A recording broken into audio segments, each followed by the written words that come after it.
Hello everyone and welcome back to a brand new video where today we are here back with another Week 12 event. This time around we're here for the finale of the F4 Fix series at Suzuka. Yes, a very good combo. Of course, Suzuka is just a brilliant circuit, suits so many different race cars. But yeah, final race though this season of the F4 series.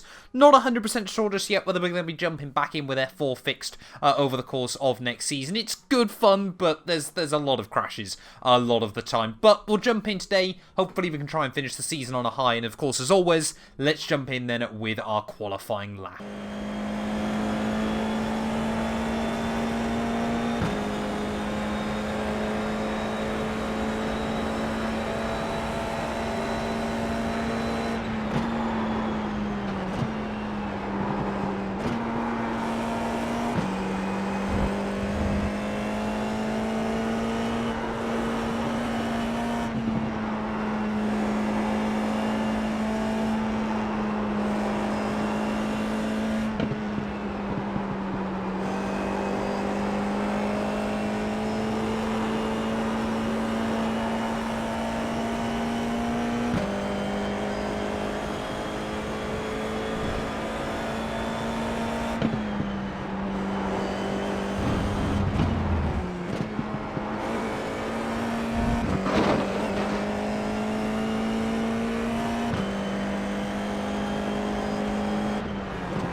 Final corner then. It's felt like a fairly tidy second lap. I've got no idea where we're going to stack up on the grid. Up over the line, it's going to be a... Well, that was not what I was expecting, put it that way. I provisionally pole them by 4.5 tenths over our fellow Matt, but I'll be surprised if we stay there. I'm surprised, to be honest. That lap felt decent, but never that quick. Well, there we go then. It is pole position here at Suzuka. Final F4 race of the championship. Going to be about a 10-lapper here today. We've just got to try and send it through turn 1 and avoid the potential chaos and carnage that could ensue behind us. But could we finish? It's very early to say this, but could we finish the season with a win? I don't want to get ahead of myself, but it seems like it might be possible. Right, come on then. Let's try and finish the season on a high note. F4 Fixed, it has not been particularly good to me so far this year, but we'll wait and see if this one can be any different. 4 red lights even. Go. Lights out and away. I have not responded. As we head down towards turn 1, turquoise car going to try and look towards the outside. This is a bit scary. Clear left. So we're going to try and give the guy on the inside a bit of a squeeze there, but the Ford liveried car will make it through then straight up to the lead of the race with, yeah, I mean, that was very clinch bum time down towards someone. That looks like neither of them really wanted to give me any more than a car's width, and somehow we all make it through turn 1 there. Yeah, luckily the turquoise car on the outside did have to bail out of it in the end, as we've got another car all over my gearbox as we head up the hill. But I think Suzuka today, of course, it is going to be a lot about the slipstream. You know, in these cars, a lot of the circuit is very fast as we head down through the Degners on this opening lap. There, get the car wedged over the curbing quite nicely. But of course, yeah, I mean, the second half of the lap, once we get through this hairpin, so much of it is just full throttle that it is... Whoa, that's a bit of a lock-up. That's not going to do me any favours through the hairpin there. It's the turquoise car sends one to the inside. I think that was of Adam in towards the turn, but we've just dropped back a few tenths away from Matt there as we head down the hill. In towards Spoon Corner we go. Very difficult turn to try and get right in these cars. Down one gear on the way in, clip the curbing on the inside. Really want to try and avoid getting the wheels over the curb and on the outside there, but that is a catastrophic understeer on lap 1. We're going to have to make the number 1 car, sorry, the number 4 car even, I should say, go to the outside there as we head down in towards 130R. Is it going to be Alonso Schumacher style? I'm not going to lift out of this. We are on the inside as we head in towards the turn, and we will hang on this time round. No, you don't, matey boy. Through there on lap 1. He's in towards the Casio Triangle again, struggling with front lock-in. Just got to try and keep the back end in check there. It's definitely on the back foot on this opening lap, because again, Matt just trying to break the slipstream potentially a little bit. So we head back down towards turn 1. Is Jose going to be able to get a run again? No, he's not. I think he just blended that throttle there slightly, or missed his shift. So we have survived the opening lap, there or thereabouts. Tip it back in towards turn 1. So difficult in these lower downforce cars, because you just don't know whether it's going to grip up or not. You really don't get much feel of the back end as it slides its way through turn 1, but we'll try and see if we can keep Matt honest up the road. Like I said, the qualifying pace kind of came a bit out of nowhere, but we can emulate it in the race. That would be quite nice. It's nice and smooth. That's the line you want up through Dunlop around here. Struggled a bit to try and work out what I needed to do in qualifying, but Suzuka, you know, it's an old school circuit. You've got to make it as wide as possible, but if you dare go an inch further, it will absolutely bite back at you, because of course you've just got grass everywhere off the white lines. But yeah, we'll try and stay in the slipstream and Matt in front. So we'll just again nick it onto the grass. That bit of rear lock-in down through the hairpin, but we cannot let him get away. We've got to keep him close, because if he breaks out of that 1 second, it might be GG very early on. Let's just concentrate and bring on the sweat. You can stop telling me the next car's the leader. Someone with issues as we head down through the Degners. It definitely looks like we're getting a bit of a three-way scrap at the front of the field there, but the gap to Matt has come down. That's 15 minutes. Looks like Jose and I definitely have got a little bit more pace or confidence. So again, snagging that brake. Oh!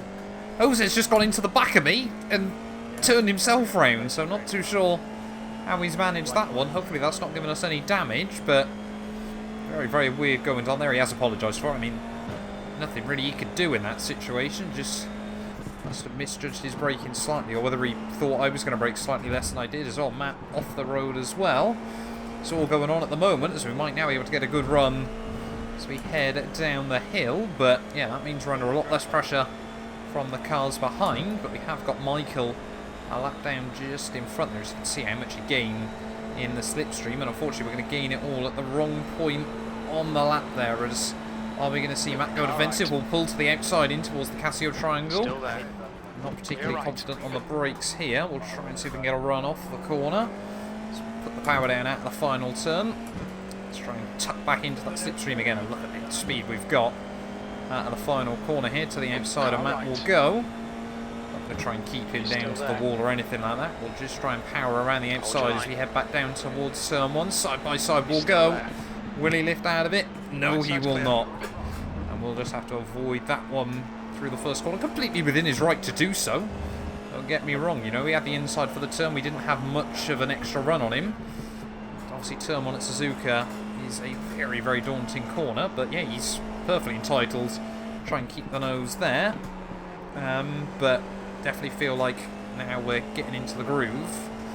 Hopefully we can continue to apply pressure, but just gutted that we got a 4x for that.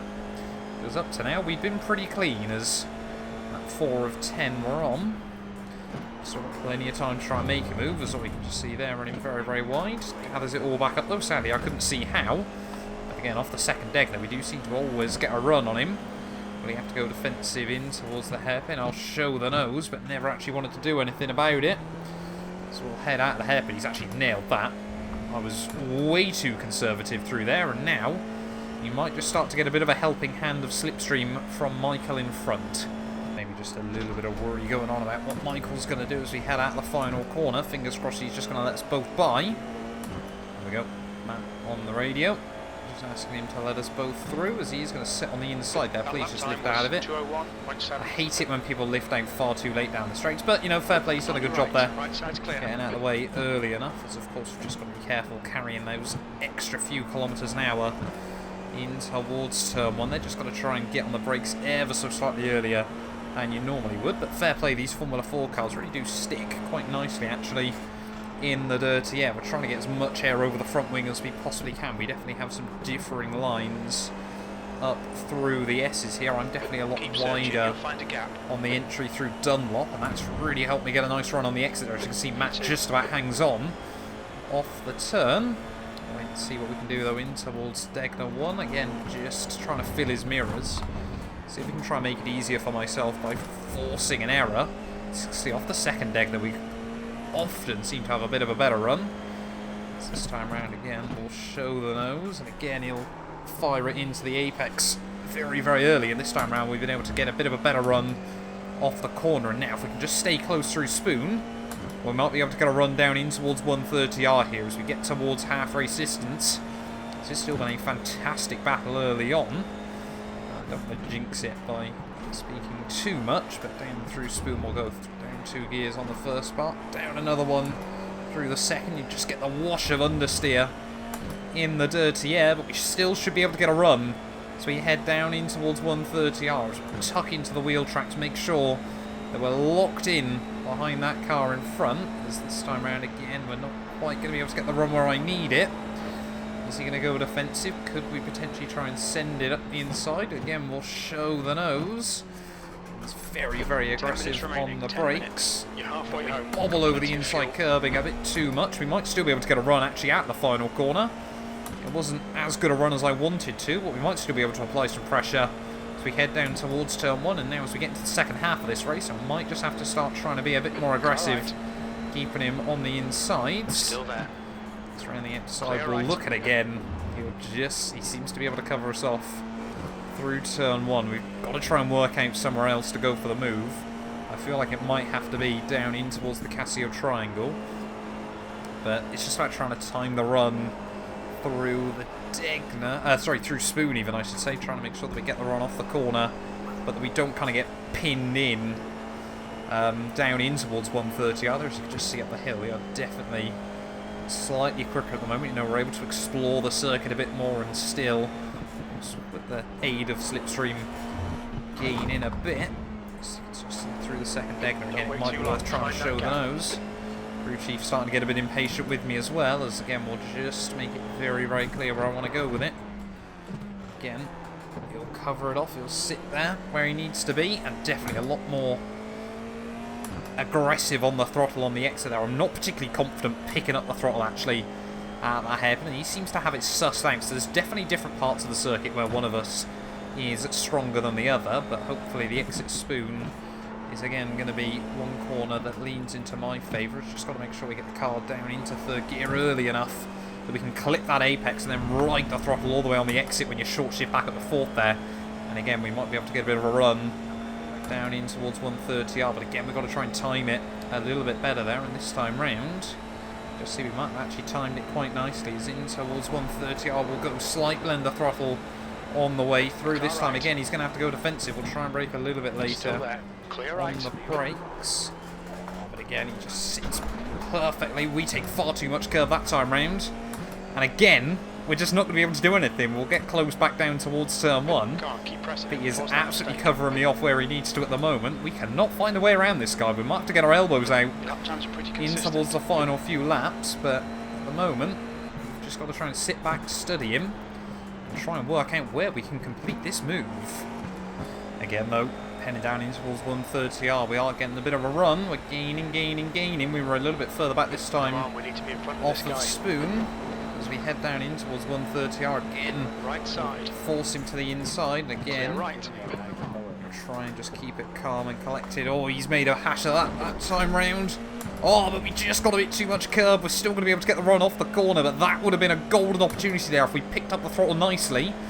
We could have tried to got the run back down towards turn 1. As you can just see, he's keeping it absolutely pinned to the wall. There is no opportunity to try and sneak up the inside there. Is it worth trying to be a bit braver around the outside into turn 1? No. No, it's not. He makes that very clear. But I'm backing out of that one. Again, we will have to concede, but in towards the S's. Sometimes he's going defensive into there, which I'm not too sure why, because there's no way I'm brave enough to try and hook it up around the outside, but come on, we've got to try and work our way around this guy. quick flick down into third gear there, get the car rotated over where I need it. And you can see we do get a nice run off the corner again, as he was a bit out of shape, but still not where I need to be. We need to be trying to get the car fully alongside far earlier. That is not the line through there. Somehow no 1x for that, but that was a bit ragged. So try and stay close again. Definitely through the hairpin, he's a bit more confident. Try just keep the car, you know, try and keep a little bit of throttle through the hairpin. Just see if that can pick us up a little bit closer, but probably only got 2 more laps to go after this one, so it is, if it's going to happen, it's going to come down to the wire. But what a defensive masterclass it's been from Matt so far today. Don't run too wide over that curb. That's a nice tidy run again though, off of the corner. Are we going to be able to do anything as we head back down in towards 130R again? Going to try and force him defensive there. It allows us to swoop to the outside, maybe do the old up and under. Off the corner, that is so close. On your right. As we head through, back to the outside again. Clear right. Again, he's just going to try and sit on the apex. Try and get a good run. There we go. That's the run I needed off the final corner. And now we might be able to try and swoop round him into the lead of the race. 5 laps worth of fuel. We are again going to get the run, but it's still not big enough. As we head back down towards turn 1, we're going to try and force him a bit more defensive around the outside. We're going to try and keep it there this time. Again, not happening though. Whoa, he sits on the apex off the corner. I had to get on the brakes there to make sure we didn't run into him and potentially damage our front wing. This is brilliant fun. Oh, this is so much fun. 2 more laps to go of Suzuka, and I think we're going to have to ride with this one to the flag, because there is still neither of us are giving in. This has just been 20 minutes of wheel-to-wheel battling, pretty much. Up to now, again, we get a good run up the hill. Is it worth trying to show the nose in towards the Degners? Again, we'll show it. He runs very wide through the first part. That might set himself up through the second part, and he has made a mistake. We are going to be able to get the run to the inside. Is this going to be an opportunity? He will keep the nose there into the hairpin. I absolutely know it. So we'll run deep into the corner, and we'll try and see if we can get a run off the turn there. To the outside though, as we head through the next long flowing left-hander, right-hander, sorry, even I should say. We won't be able to keep it there, but we won't try and duck back into the slipstream too early, because I need to try and get a good run in towards Spoon. He's again going to sit defensive, compromise his line on the way in there, but that's going to mean he's not really confident off the corner. Oh, we get a big step out though from the rear as we just nick that curb in on the outside, and that could have been GG's for us, but somehow we both keep it on the island. So we just head down in towards 130R. Again, this might actually allow me to time the run better than I have done at any other point so far in this race. You can just see they're gaining. And again, force him defensive. He's so far on the inside. Can we again try and do something at the final corner? White flag is now out. You can see there how aggressive he's trying to get on the throttle at the final corner. And again, you know, we've said it so many times today, he's just going to keep it pinned to that inside wall. Can we try and be brave on the final lap of this race there and hook it up around the outside through turn 1? Kimi Räikkönen style. Let's just wait and see. We'll try it. He's given me the room. We've done it around the outside, but we're going to run out of road off the corner. We've got the inside though for turn 3. He's not going to back out of this, surely. We're going to be side by side into the S's on the final lap of this race. Oh, we're still side by side. Oh no, there's contact. I don't know what happened there. I don't know what happened there. I didn't feel anything through my wheel. I don't know whether he just ran into the side of me or what happened. But that's not how I wanted to end this race. Whether it's been netcode, I don't know what he's saying. Unfortunately, I can't hear him in voice chat. But it didn't feel like I'd done anything aggressive there. Like I said, I didn't even feel anything through my wheel.